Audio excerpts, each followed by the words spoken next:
This call is being recorded. So this call will be recorded so that we can share it with all of you afterwards, and then we can also spread the news about what's happening with the comprehensive plan here in Glynn County. We will be following up with you guys through email later in the week on Friday, and so that way you guys can spread the link to the video of the webinar to anybody that you think would be willing to take action or would be interested in what we share here with you guys tonight. And while we're presenting, we're going to keep you guys on mute, like I said, and at the end of the presentation, we'll unmute everyone. At that point, feel free to mute yourself unless you do have a question. As we kind of saw in the intro, sometimes things can get a little hairy when we're not all on mute. So with that, we're going to jump in and go to slide number 2. And I should note that you guys will follow along with us on your slides tonight.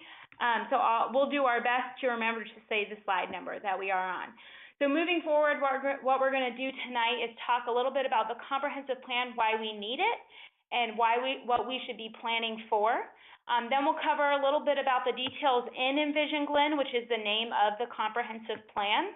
And then from there, I'll turn it over to Megan DeRozier, our CEO, and she's going to cover land use, and then we'll go back to myself, and I'll cover how you guys can take action in our community. So Megan, do you want to give a little introduction? Yeah, hey, this is Megan, and I am so grateful that y'all are taking the time this evening, and I hope you'll ask good questions. All right, so with that, we'll move on to slide 3. So I know that we hear a lot about planning in Glynn County. I've been here since January, and I've already got the consensus from many people I've spoken to that you're pretty planned out. But the comprehensive plan is something that we are required to do, as both the county and the city of Brunswick is required as well as a qualified local government. So that the comprehensive plan is done to maintain that status. And it's not a regulatory plan, but a good plan will guide the future of our county, or in the case of Brunswick, our city. And it can have major implications for zoning ordinances, things like tree ordinance, historical preservation ordinances. So it really can go beyond land use, but primarily focuses on how we're going to develop our land and what we'll be doing with our land, and what ordinances can come out of that. So in order to get our plan approved, it has to have certain aspects in it, and you'll see some of these under the second bullet. So we have to have goals and policies. We also have to have needs and opportunities covered for our county. Community work program, which is in the back of our plan, in our comprehensive plan. You'll see it as kind of action items in the back in tables. And then we also cover land use and transportation. Housing is another thing that is also required in some comprehensive plans. And then another component of the comprehensive planning process is community involvement, and that's done through a couple of different ways. There is a steering committee that's convened of different local leaders that give input to the plan, and there was an island steering committee and a mainland steering committee for this plan. But there's also public open forums for people to give their input, and those were done in November. So that's a component that has to be done in order for the Department of Community Affairs, which is the state department, to approve our plan. And you'll see on this slide a quote from the Georgia Department of Community Affairs that effective planning ensures that future development will occur where, when, and how the community and local government wants. And the key word being there, community. So it's not just up to the local government, and we need to have input in this plan as well. And like I talked about, it's going to give us that qualified local government status, which opens us up to a bank of funds that we can apply for, which will help us implement our plan. So it could be block grants to implement our plan, but it could also be things to help us recover from the storms that we've experienced. So it's important that we get this plan in on time, it gets approved, and we get that qualified local government status. And that's just one of the ways that this plan really can be a living document and have an impact for us. So the plan's important to us, but it's also important for the Glynn County Board of Commissioners. So we know that all of us, we're here tonight and spending our time thinking about what our land use is going to look like in the future, and we do have an influence on what it will look like. But our commissioners have more of an influence than just about anyone we can turn to in our county, and they're going to impact our natural resources that we all love by the decisions they make on allowing certain developments to occur, certain zoning appeals to pass, So it's important that we communicate with them about what we want in this plan. This document should really guide their decisions, as we saw in the DCA quote in the last slide. And I apologize, we are on slide 4 now. So we really need to make sure that we're holding our commissioners accountable, because they have an extreme impact on what our land use is going to look like in the next 10 years. And I should say that this plan will be for the next 10 years. So we do the comprehensive planning every 10 years. There are updates throughout, but this will really be setting the stage for the next 10 years in Glynn County. So we're going to move ahead onto slide 5. So why else does it matter in Glynn County for us to have a comprehensive plan, other than the fact that it's a way that we can hold our commissioners accountable and communicate with our commissioners about what we want? It also creates the vision about what the community wants. And we see in Glynn County a lot of what we call zoning creep, where things are zoned for a certain use, and then there's an appeal process and things change, and that really changes our landscape. So people are allowed to build things or use their land in a way that was not necessarily what was presented in the comprehensive plan or when the zoning ordinance was passed for that land.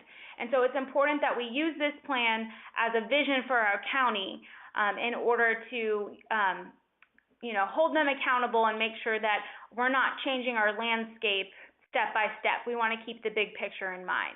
Finally, it also allows us some fairness and predictability in our land use, which is important because we spend a lot of time getting up in arms when we hear that there's going to be a rezoning or an appeal for zoning. And it's important that we know whether that appeal is okay and it's in line with what we want, or this is something we need to put our effort into and this is something that we need to fight back on. So those are just some of the reasons why we want to include our input for the Glynn County Comprehensive Plan. In addition to creating the vision for our community, we also heard priorities about what you guys want in Glynn County during our Glynn County Coast Charrettes. And that was a 4-day process in Glynn County in April. And what we did was talk to 200 residents throughout the county about what they see our county doing to prepare for sea level rise and population growth, which are some of the biggest challenges we know we're going to face in the future. And some of the priorities that came out of our conversations during those charrettes were preventing coastal and inland flooding, pollution and contamination, which is more of an issue in Brunswick, development in the right places versus the wrong places, waterfront access, which again was something we talked more about in Brunswick, and then mobility, so being able to get to places by different means of transportation. That was something we talked about for the entire county. So we want to make sure that those priorities are highlighted and represented in the comprehensive plan. And then finally, our zoning ordinances are going to be updated in the fall of 2018. That's been budgeted, and we know that suburban sprawl, we're not quite urban, but suburban sprawl is something that we're going to be facing in Glynn County, and it's really critical that we anticipate those changes and that not only do we account for them in our zoning, but we also handle other challenges that we know we're going to face through our zoning ordinances. And Megan will talk a little bit more about zoning later. So now I'm just going to highlight our priorities on slide number 6 a little bit more. So, like I said, the priorities that we're really going to focus on for the comprehensive plan for the county are mobility and transportation, coastal flooding, and development in the right places. And so, sorry, I'm just finding my notes here. So we'll go through the rest of our recommendations for the comprehensive plan using this lens. And the zoning for our county really sets the stage for how we're going to handle a lot of these priorities and the challenges that lead us to identify these priorities. So if we can't get our comprehensive plan, our land use, and our zoning correct, we're really setting ourselves up for a challenge in the future, and we're really getting in our own way if we can't get our zoning ordinances right. And if we can't get our comprehensive plan and our land use right, then we're creating a challenge for ourselves. And now I'm going to move on to slide 7. So we pulled out, this is going into a little bit about Envision Glynn. We pulled out some of the numbers that they highlighted. They really focused on the first half of the plan on the current state of Glynn County. and how it's changed in recent years. So we know that we had about 65,000 residents in 2015, and we expect to grow by 2050 up by 34,000 residents, which is a 52% increase. And that's really going to have an impact on our landscape that we have here. And we talked a lot about suburban sprawl when we talked about the Glynn County Coast Charrettes. So that is going to be one of the impacts that we see from this population growth. And the way the county currently is dealing with that is through planned development. We have 5,168 planned developments approved in the county. And then with the current zoning, we could also allow 2,455 more developments. So we really need to think about, Just to be clear, sorry to interrupt, but units, development units, so that's homes. yeah, Not new subdivisions. but Correct, Just yes. to be clear on the terminology. Yes. So a housing unit is a house, a development unit is a house. yes. So that's really going to impact the way that our landscape changes over the next 10 years. And so we want to be mindful of that. Those were just some of the numbers they pulled out for the county as a whole. But now we're going to look ahead at St. Simons in a little bit more detail. Because it is such a tourist destination, it has an interesting take on the way people reside on the island. So again, in Glynn County as a whole, we expect to have 34,000 more people by 2050. And when you look at St. Simons specifically, we expect to see about almost 3,000 more people, 2,700 more people by 2050, and that's a 17% growth. And the way we plan to handle that growth is by those planned units, those planned development units, which Megan mentioned would be housing. So if we have 5,168 new units that we know are already approved to go into Glynn County, some of those are certainly approved to be going on to St. Simons Island. The interesting thing is that St. Simons Island residential population is very small compared to the short-term population.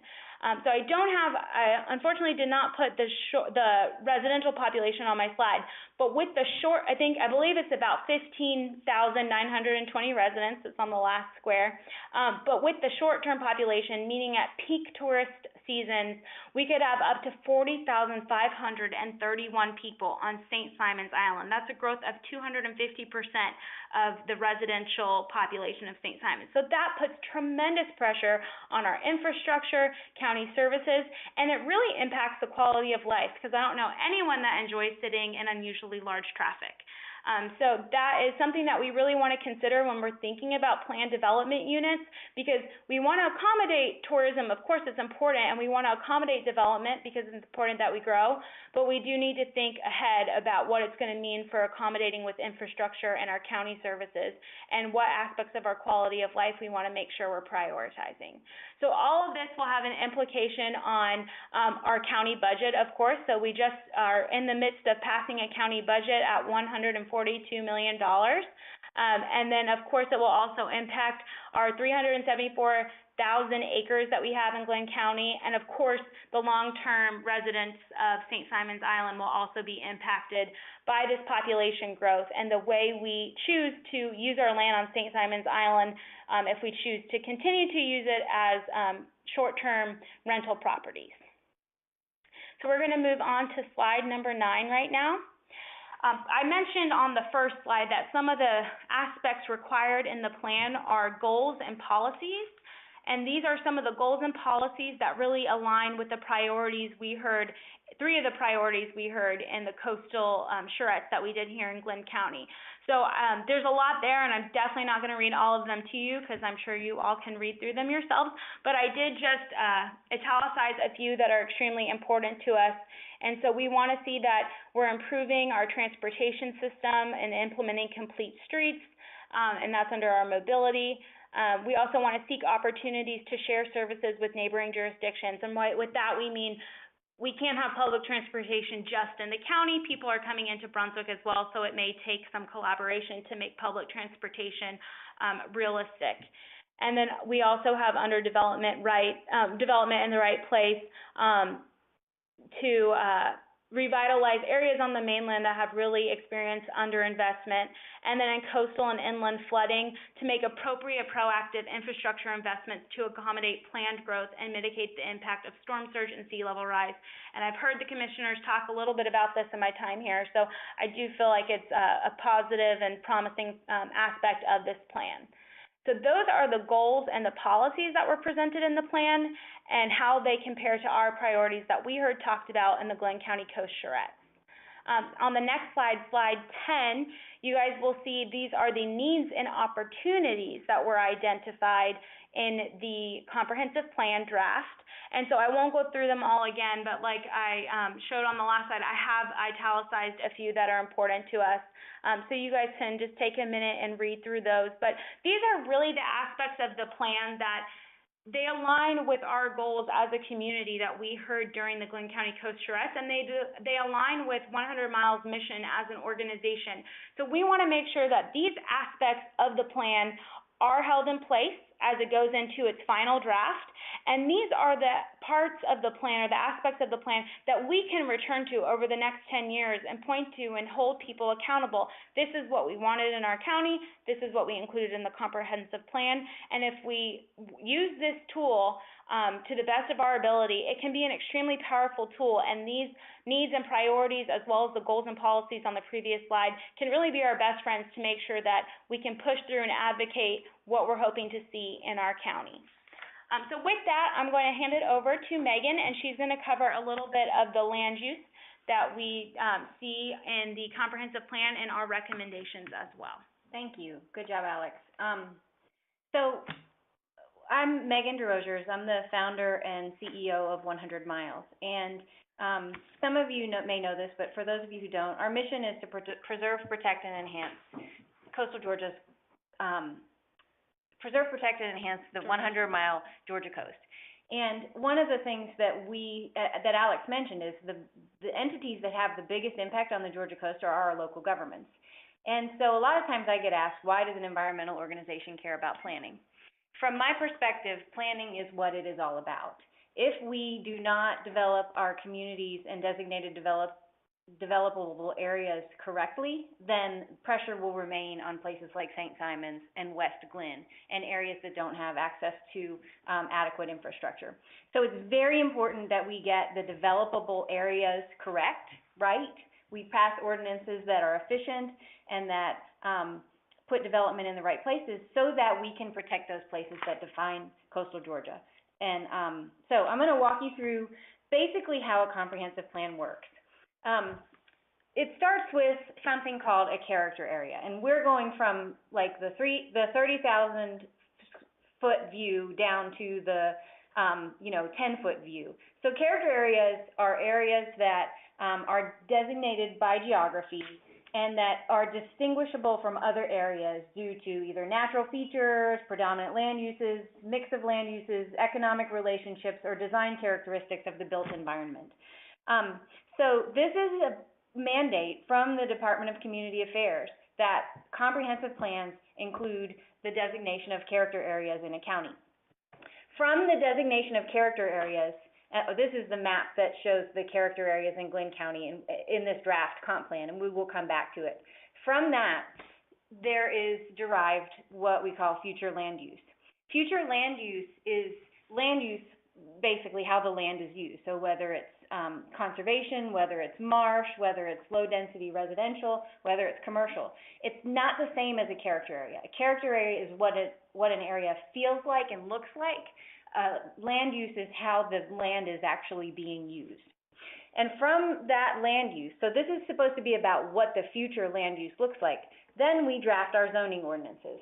And the zoning ordinances lead to the desired land uses that then support the identity and the feel and the sense of place that are in the character areas. So we went from the top down, but it's very important to think about it from the bottom up as well. How does the zoning support our character areas and get us to be where we want to be? But also, how do our defined places help us understand what type of zoning we need in the future?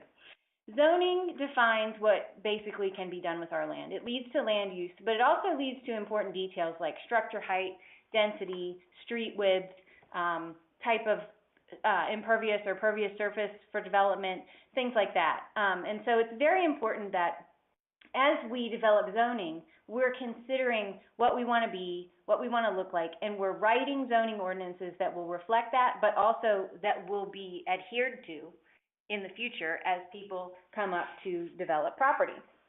So, as we said earlier, I'm moving on to slide 16. We are really looking at the comprehensive plan through the lens of mobility, development, and flooding. If we go back to the character area concept, which is the foundation for everything, like I said, and here's the map on slide 17. If you look at this, it's overwhelming, and I'm going to give you time to look at it right now. But basically, there are two major flaws with this map that concern us. And this, like I said, if we don't get the foundation right, we're not going to get the comp plan right, and we're not going to get the zoning right, and then our future is the future quality of life in Glynn County is imperiled. So basically, there are two main reasons that this map is flawed. First, if you look at the legend, you'll see that there are words like Oak Grove, coastal marshlands, South Island, mixed use, community gateway, employment center. It mixes character areas with land uses. And what this map needs to be is an identifier for special places or for unique places or regions within the county. By mixing land uses with character areas, it confuses not only who we are, but what is the potential for the future. The second reason that this map is flawed is because there are so many character areas, and like I said, some of them aren't really character areas. There is no cohesiveness between communities. One of the things that I think Glynn County suffers from more than a lot of other places that I've been is this lack of community feel across the boundaries of each of the regions within the county. This map does not help with that problem. So, as we go through our recommendations, I wanted to start by showing you on slide 18 that we came up with our own map of character areas. And it's based roughly on the character areas that you saw, but it doesn't talk about what we have on the ground necessarily as much as it talks about, and this is the most important thing, what we want to see in the future. So it takes what we have on the ground, but it also seeks to use the zoning ordinances to knit our communities back together, to think about our communities as what they are, communities, and how can we meet the needs of the residents living in these areas while we are building these communities out. So, as we walk through our recommendations, I'm going to use these recommended character areas as examples. And I'm not walking you through each character area individually because I think that would be too confusing, but I'm going to walk you through the principles and use our draft character areas as examples for those. And we can come back to this in the question and answer period if you want, because I know it's kind of a lot. First, we want to foster, through this comprehensive plan, development in the right places. And we have 3 recommendations for doing that. First, we want the county to create rural and low-density zoning categories for North St. Simons Island and the Mid-Island character areas. So, this recommendation merges what the comprehensive plan currently says, and we're on slide 20, merges what the comprehensive plan currently says and some of our recommendations. So right now, the north end of St. Simons, as many of you know, receives the most development pressure. Its historical and environmental resources need protection. And so our recommendation is that the county needs to establish rural residential zoning with a minimum lot size of 2 acres. And it needs to eliminate R6 and R12 zoning. R6 is residential zoning with 6,000 square foot lots, and R12 is residential zoning with 12,000 square foot lots. And so for purposes of contextualizing that, 12,000 square foot lots is 1/3 of an acre. 6,000 square foot lots are 1/6 of an acre. So that's just an example of how we are seeking to use these character areas to accomplish these goals And so if you go back to slide 19, again, remember the goal is to create rural and low-density zoning categories for North Island and Mid-Island character areas. If you have questions later, I can tell you how we recommend doing that for the Mid-Island character area, but I'm not going to go into that right now because of time. The second recommendation on slide 21 is that we support rural land uses in the county by establishing rural residential zoning districts in West Glynn and the Southwest Glynn character areas. So if you go to slide 22, it talks a little bit about our recommended West Glynn character area. In this area, there's been a large public and private investment in land conservation, specifically along the Altamaha River. There are poor soils and inadequate infrastructure that will not support growth. And so our recommendations are that we remove the R12, R6, M12, and MH6 zoning categories from the West Glynn character area. R12 and R6 were discussed in the North Island character area. M12 and M6 are multifamily zoning categories. So we want to remove those from the West Glynn character area because they are out of context. And then we want to establish rural residential zoning for large parcels with a minimum lot size of 10 acres. So there's a typo on that slide. It should say large parcels, plural. And we want the minimum lot size. Of course, the parcels would have to be over 10 acres. We want the minimum lot size to be 10 acres. This would not apply to parcels that are smaller than 10 acres. The third recommendation in development in the right places is on slide 23. We need to incentivize development of quality, higher density, mixed-use communities in the East Glynn and Sterling character areas. So if you need to go back to the map, East Glynn is east of 95 and Sterling is west of 95. And so just as an example, Sterling is currently mixed with rural and suburban land uses. There's moderate growth pressure there, and there's some infrastructure available, but the infrastructure access is not consistent. So we would like the county to develop a new traditional neighborhood design ordinance that would be a tool to ensure connected, quality development that serves the needs of the residents. Traditional neighborhood design would follow development patterns like a small town, so like downtown Brunswick, or like a rural village that has a main street, maybe like Jessup, that has a main street, that has commercial and residential, that keeps people there if they want to stay there on a Saturday morning for coffee, or that lets people connect to their neighbors through a connected network of streets. It doesn't lead to suburban sprawl. It leads to the maintenance of rural character feel in this rural area, but also meets the multiple needs of the residents who live there. And then we also want to see the required reuse of abandoned structures in this area. So moving on to the next category of recommendations, we have coastal and inland flooding. Our first recommendation there is to limit development in areas with unsuitable and flood-prone soils. What you'll see in these recommendations is there's quite a bit of overlap. It's hard to discuss one of these discretely. So we're going to go back to the West Glynn character area, and I will point out that if we establish rural residential zoning for the large parcels, we will avoid developing the parcels that have poor soils or that are within wetlands. Moving on to slide 27, the second recommendation in coastal and inland flooding includes directing development towards areas with adequate infrastructure and require new developments to address stormwater runoff with green infrastructure. So you all know that we have a flooding problem in Glynn County, and we make that problem better or worse based on the land use decisions that we make. But that doesn't mean that we have to stop developing. It just means we have to do a better job of requiring that developers build infrastructure that accommodates stormwater as they're building new communities. So for example, in East Glynn, this is the area that we in Glynn County are growing. This is the area that we want growth to go. There's already existing infrastructure, especially on our streets, There's already access to sewer. But the problem is that there's a lack of a sense of place. There's no neighborhood scale for walking and pedestrian. And therefore, it's not a place that people want to move to. We also have a major flooding problem there. So our recommendation is to use an overlay district to create connectivity, infill, and to create a sense of place. But we also want to incentivize development and implementation of smart growth principles.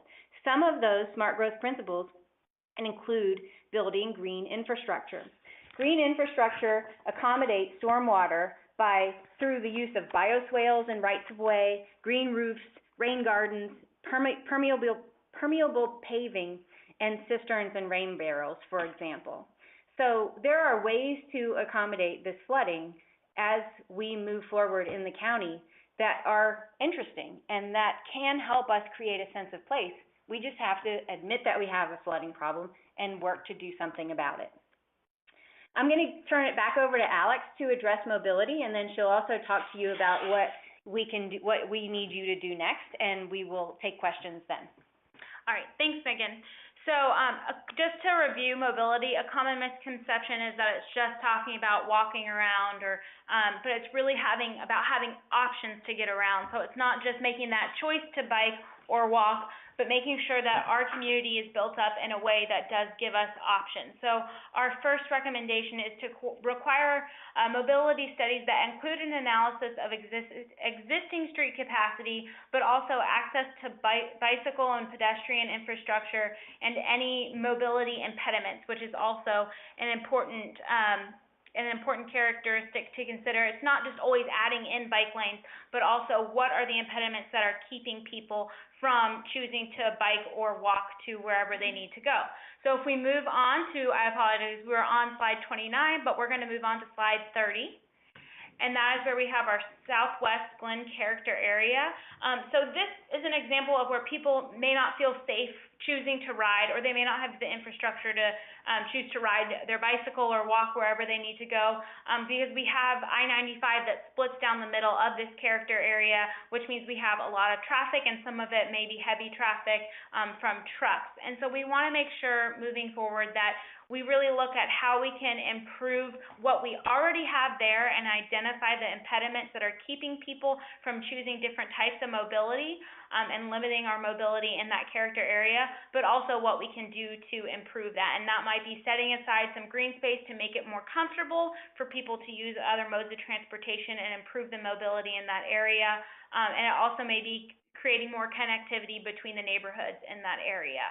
If we move on to slide 31, our next recommendation under this mobility lens for the comprehensive plan is to consider the impacts on traffic flow by requiring a traffic impact study from developers as they go in and decide to develop a certain area of land. So if we go on to slide 32, if you weren't all muted, I bet everyone would groan right now because you've all been stuck on Frederica Road, I'm sure, and we really have a problem of outpacing ourselves. So we build without thinking about what infrastructure is already there or how we're going to accommodate this. And we talked a bit about looking to see that low-density residential zoning for the Mid-Island, and part of that is to really handle some of the sprawl that we've seen on the island, that development that's occurring on the island and leading to the congestion that we see with the traffic. There was, when we looked into the draft plan, some inconsistent zoning that we saw. So again, that R6 zoning, which is for smaller residential homes and lots. And then there was some more vague zoning with the medium residential that really allowed for different types of everything from one-family residential all the way up to multifamily residential. So it's just a very lenient type of zoning ordinance. And then we had mobile home parks and resort residential, which again is just really not consistent with that low-density residential zoning that was expressed as desirable from the community. And so that is just potentially an issue for the Mid-Island for St. Simon's Mid-Island character area. So now I'm going to move on to slide 33, which is our ways to take action. And of course, the first thing you can do is email your commissioners, because our deadline is approaching very quickly. The actual plan does not have to be approved and adopted until October 31st, which seems like years away. But it has to get approved by the county commissioners, and then it needs to be sent with 60 to 90 days advance in front of that October 31st deadline to the Department of Community Affairs, so they can take a look at it and send it back to us should there be anything that needs to be changed.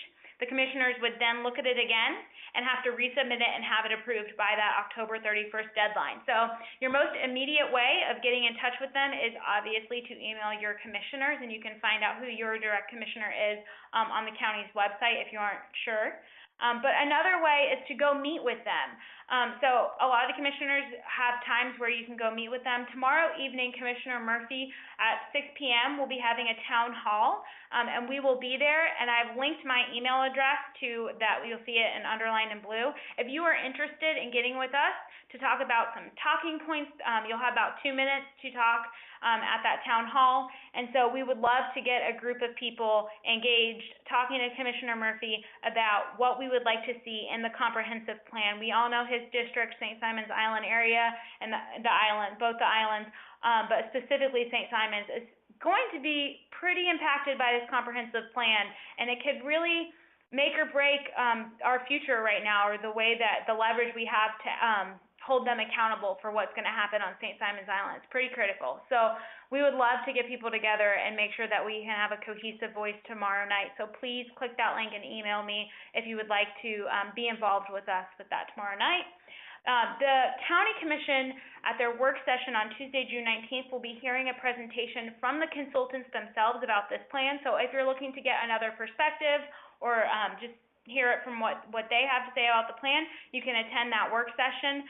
But what we really hope people will attend is the public comment session on Thursday, June 21st. And so again, you can click that link and email me directly and let us know that you want to be involved. With that, I will say we're going to send an email out later in the week. So that'll have all of these details and a little bit more about how you can take action, but definitely don't wait for that email. Go ahead and email your commissioners and let us know if you want to join us tomorrow night. So we'll go to slide 34. If you have any questions, you can click that link on there, and it will take you to Megan's email.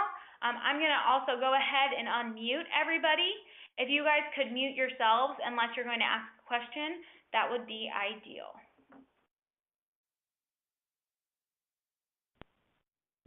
All right, so you've all been unmuted. So does anybody have a question?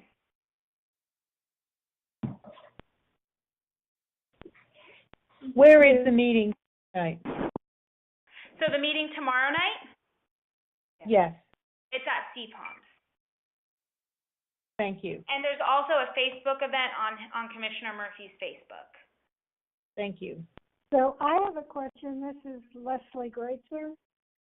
Hey, Leslie. Hi. What we see here is all the considerations that you guys are taking into account in building this plan, but we don't know what the commissioners themselves are looking at and using for their basis of what they're putting in it, nor who's writing this plan for them. And one specific thing I'm wondering, how much do you think they are looking at the future climate change and weather patterns and that the impact in the future, in the 10-year future, that this is going to have, not considering just the kinds of flooding that we have now, but how the future might be different. Do we know at all if they are looking at doing that kind of forecasting in their planning? Yeah, we know. So let me just walk you through a little bit of the process. So the county commission established 2 citizen steering committees, one for the island and one for the mainland. And their job was to work with a consultant to develop a draft comprehensive plan. That draft comprehensive plan is what we're talking about, and it was developed by a planner called Ecological Planning Group. And the link to that plan was sent to you this morning by Alex. So right now, where we are is that this draft became available to the public in late April. I don't even think it was late April. I think it was in May. But it's dated on this draft April. And so we then began looking at it. And the next thing that has to happen is that it goes through the process for approval by the commissioners. However, the public has never seen the copy of this plan. So they've taken input on what the community might want, but the public has not seen this plan in the form that it is and has not given comment until now. about what it looks like. And what it does not, just to answer your one question, it does not talk about the future impact of storms. It does talk about potential flooding. But one of the major weaknesses with this plan and what we're trying to address with our recommendations is that it doesn't address the future enough.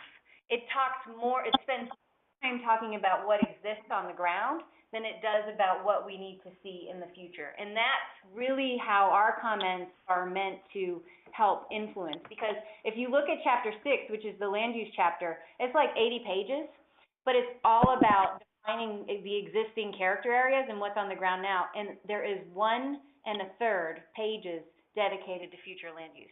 It is really not adequate. And so related to your question about where the commissioners are, I don't think they realize this, and that's why it's really important that we have citizens talking to them to help them understand that this plan is not about who we are. We're planning for the future. We need them to be helping us use this document to plan for the future. We do need to care about who we are right now, but we also need to know who we need to be. Right. Thank you. Yeah, thank you. Anybody else?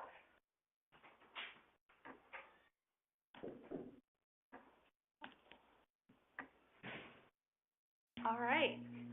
Oh, come on. We're talking about planning in Glynn County. Nobody has any more questions? Comments? Concerns? Yes. Okay. Well, if you think of anything or we can help you in any way, let us know. Through this presentation, if you scroll back, the recommendations are there. And one of the things that we'll include in our email that we send to you later this week is a list of the recommendations. And you can just have them on a piece of paper because those are our talking points. And this presentation was hard to put together, I will be honest, because there is so much that needs to be addressed. But if you look at it through the lens that we tried to provide, with our priorities being development in the right places, ensuring adequate mobility, and trying to keep homes out of flooding, out of the way of flooding, then I think it makes sense. And you can look at the character areas that we've recommended and the options we've recommended for those character areas. But please do ask us if you do have questions. Email us this week. Can I ask you a quick question? This is Ann Pequini. Hey, yeah. How are you? Good, how are you? Good. I've been reading more and more about the Island Planning Commission and how that wants to be dissolved and that voice has gone away as far as impact it's going to have in the commission. Can you address that? Yeah. So in a county that has a strong commission and a strong commission that is committed to its comprehensive plan and zoning ordinance and public input, you really wouldn't need 2 planning commissions. In our county, we need 2 planning commissions because there is not that strong commitment to the comprehensive plan and to the zoning ordinance.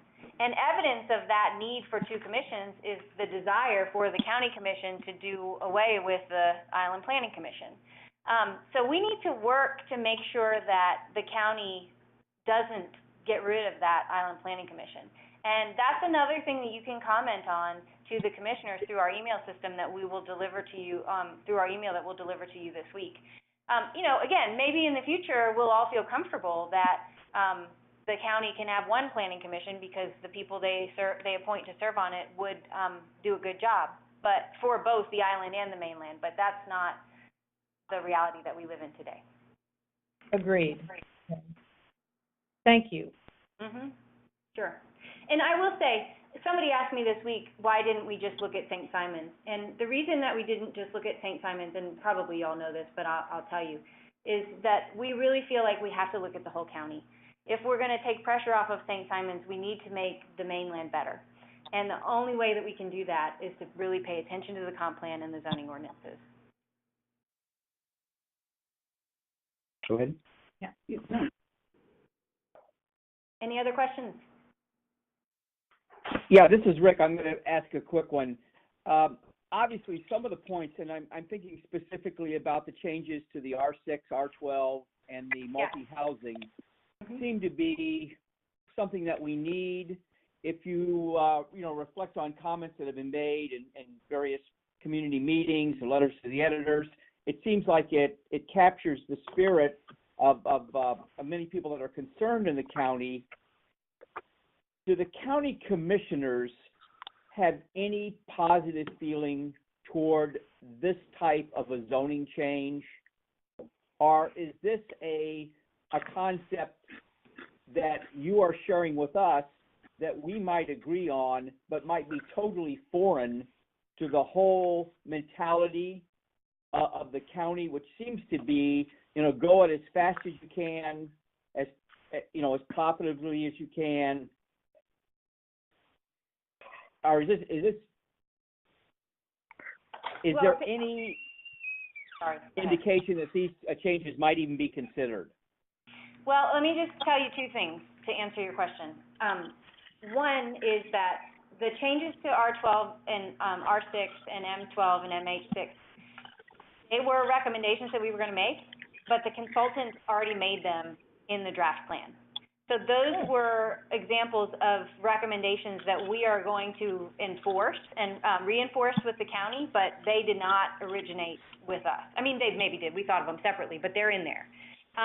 So that's encouraging. The discouraging side of it is that the county attorney is telling the county commissioners that if they get rid of any zoning categories and rezone to a lower density, that they're going to face lawsuits and potential takings lawsuits.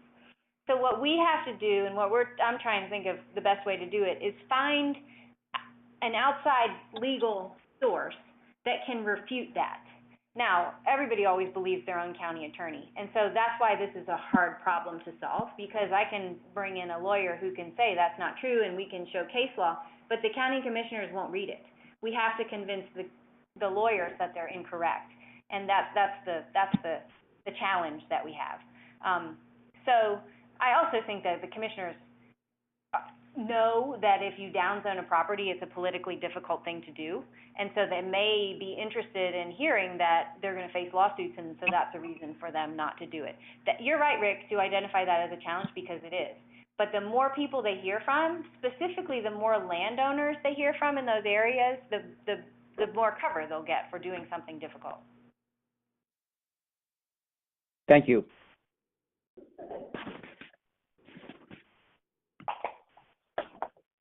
Okay. All right. Well, if you guys have any follow-up questions that you think of later, you can feel free to email either of us, and you will know where to find me tomorrow at 6 o'clock at CPOMS for Commissioner Murphy's Town Hall.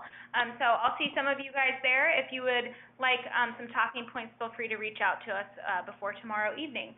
And thank you so much for joining us. You guys have a good rest of your evening. Thank you. Bye. Thank you. Thank you.